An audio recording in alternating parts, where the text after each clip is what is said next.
Bienvenidos y bienvenidas a La Rueda Creativa. Hoy nos acompaña el escritor Manuel Moyano, que bueno, nos va a hablar de su última novela, que se llama El mundo acabará en viernes, ¿no? Un título, la verdad, que muy curioso.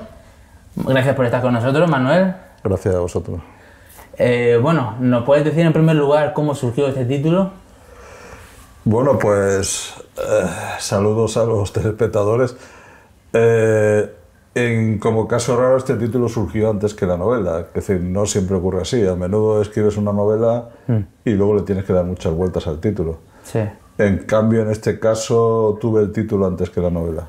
Años antes. Tenía este título, El mundo acabará en viernes, y sabía de qué iba a tratar del apocalipsis, Sí. pero no había escrito nada. Pero el título ya estaba ahí. Es un título que, en cierta forma, contiene lo que en literatura es un oxímoron, que es poner juntos dos términos opuestos, ¿no? Porque el mundo acabará es como un término como terrible, ¿no? Y se le opone un término casi funcionarial, ¿no? En viernes, ¿no? Eso crea el contraste entre esas dos partes de la frase que hace que tenga su gracia, que sea llamativa. Y la novela arranca con escenarios muy diversos, ¿no? Idaho, Tel Aviv, Londres, y personajes muy distintos. ¿Cómo diseñas esta estructura? ¿Cómo fue el reto de unir todas estas tramas en un mismo libro? Claro, bueno, en cierta forma es premeditado. Es decir, yo sé hacia dónde quiero llegar y qué necesito. Por eso necesito determinado personaje que aparezca en Idaho, otro personaje que aparezca en Tel Aviv, otro que aparezca en Londres. Digamos que yo esas piezas las estoy moviendo con una intención. O sea, no es que se me ocurran tres cosas al azar y luego a ver cómo las uno. Yo ya tengo una intención ahí para que todo eso confluya en algo, ¿no? Y de ahí viene, que decir, no me cuesta unirlas en el sentido de que ya a priori ya sé que las voy a unir y cómo. ¿Y ese algo que es el apocalipsis? Claro, digamos que sin hacer demasiado spoiler, porque vamos, se plantea incluso en la contraportada, la idea es el apocalipsis que viene al final de los evangelios del Nuevo Testamento, con la resurrección de los muertos, la segunda venida de Cristo, etcétera, que todo eso ocurriera ahora ya, esta semana, ¿no? Sí. Ese es el tema De toda la novela, sí, ¿no? De todas por las supuesto, acercándote de una forma tangencial. No estás en la primera página diciendo viene el apocalipsis, ¿no? Acercándose tangencialmente a él. Pero todo está visto con una mezcla de humor e ironía, ¿no? En lugar de pánico o dramatismo, ¿no? Hay como... Sí, bueno, un poco de dramatismo hay, ¿no? Pero rebajado un poco por el humor, ¿no? Es una característica tuya. Sí, bueno, se está insistiendo mucho en esta novela en el carácter del humor, que lo tiene, pero ya temo que todo el mundo piense que esto es una comedia. No, tampoco es eso. Claro, tiene elementos de humor, desde luego, de humor y de ironía, porque a mí me cuesta escribir sin meter elementos como mínimo irónicos, no necesariamente humorísticos, ¿no?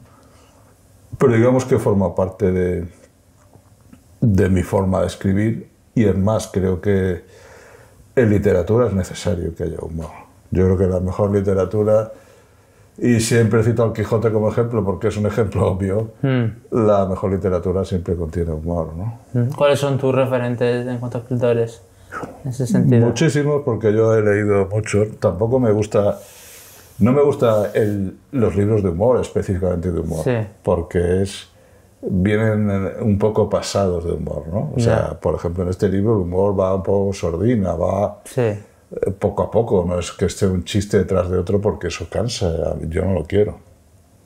Y hemos puesto de ejemplo el Quijote, que el Quijote, hay mucho humor en el Quijote. De hecho, a mí siempre me ha llamado la atención que a mí el Quijote me ha provocado alguna carcajada, y han pasado 4 o 5 siglos desde que fue escrito, ¿no?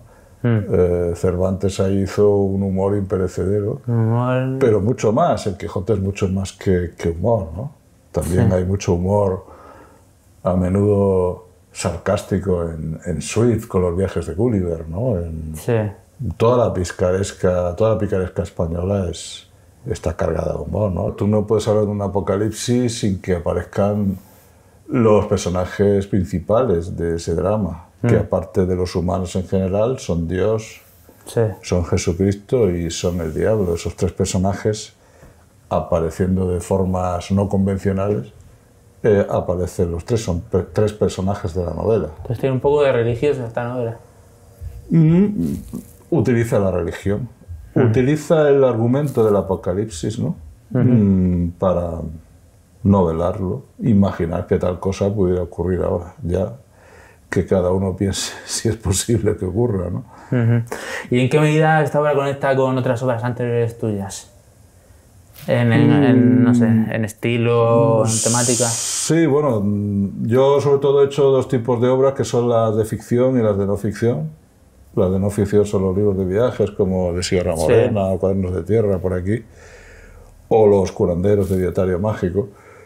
Y otras son las de ficción, que es pura invención, ¿no? Donde están los relatos, las novelas. Y dentro de estas, esta, digamos, que puede ser la que más se aproxime a la novela que ha tenido más éxito de todas las que he publicado, o de los libros en general, que es El Imperio de Yegorov, ¿no? Que fue finalista de la Herralde y ganó el premio Celsius. Esta tiene algunas concomitancias. Cambia en la técnica, puesto que aquí hay un narrador omnisciente, mientras que en la otra novela no había un narrador. Eran documentos que se iban sucediendo uno detrás de otro. Pero en el tipo de trama, sí que esa escala planetaria, y en la cantidad de personajes que hay, en el toque de humor, etcétera, pues tiene bastante parentesco. Y me lo han dicho, no lo digo yo, con El Imperio de Yegorov. La novela tiene su parte intrigante, en el sentido de que todo lo que hemos contado no se dice de buenas a primera, ¿no? El primer personaje que aparece es un tío que ni siquiera afirma que es Ernest Hemingway, cree que es Ernest Hemingway, y a un psiquiatra intenta ver cuál es su grado de locura, ¿no? Y esto pasa, pero todo esto se va desvelando según transcurre. La clave oculta, creo que no están demasiado ocultas las claves, es decir, que quien lo lea sabrá el mensaje, entre comillas. Aunque dicen que la literatura no debe llevar mensaje. Bueno, pues dejamos ahí esa frase. ¿Y qué proyectos tienes en el horizonte tras esta novela? ¿Tienes algo entre manos ya o todavía no? Tengo algo solo en fase de pulido, que estaría en la línea de los libros de no ficción o de viaje. Porque hace ahora un año, exactamente, el Ayuntamiento de Santiago la Espada, de Santiago Pontones, que está en la Sierra de Segura, está en Jaén, pero muy cerca de Murcia, ¿no? Hay que irse por ahí, por Caravaca, salir a Granada, bueno, no sé si lo conoce, Santiago la Espada. Eso es la Sierra de Segura más profunda. Sí.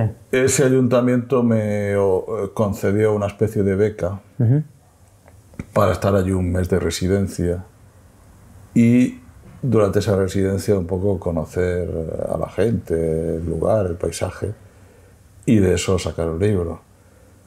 Y eso ya está hecho. O sea, me pasé el mes ahí. El libro está escrito a falta de pulir y ahora estoy moviéndolo para publicarlo y, vamos, calculo que antes de un año saldrá, ¿no? ¿Qué será sobre ese pueblo, no? De la Sierra de Segura, ahí. Sí, sobre todo sobre ese pueblo, de la Sierra de Segura en general, pero particularmente de ese pueblo, de la gente de ese pueblo. Un libro que intento contarlo como una novela, no como una descripción de costumbres y tal, ¿no? Que eso está un poco visto, ¿no? Sino como un narrador que llega a un sitio, darle un poco de dinámica, por así decirlo. Supongo que como escritor siempre procuras mantener la atención del lector, ¿no? Y hacerlo entretenido. Claro. Sí, y eso es importante. Primero, intentar siempre tener un buen arranque, eso es muy importante, ¿no? Que la primera página de alguna forma impulse al lector a seguir leyendo. Y luego sí, yo... Esto a veces lo he hablado con Paco López Mengual, que creo que estuvo aquí hace poco, pero los dos somos partidarios de que no puede haber una página anodina en un libro. Toda página tiene que tener algo así, un brillo, un fulgor que de alguna forma atraiga al lector. Evitar las páginas de relleno. Sí.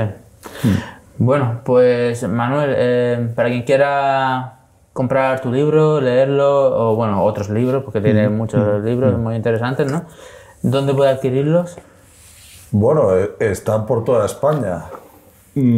Aquí en Molina los tiene Cantero como mínimo, y sé que en Murcia lo tiene Diego Marín y los soportales, no sé. Para quien lo quiera, aquí lo tiene el libro El mundo acabará en viernes.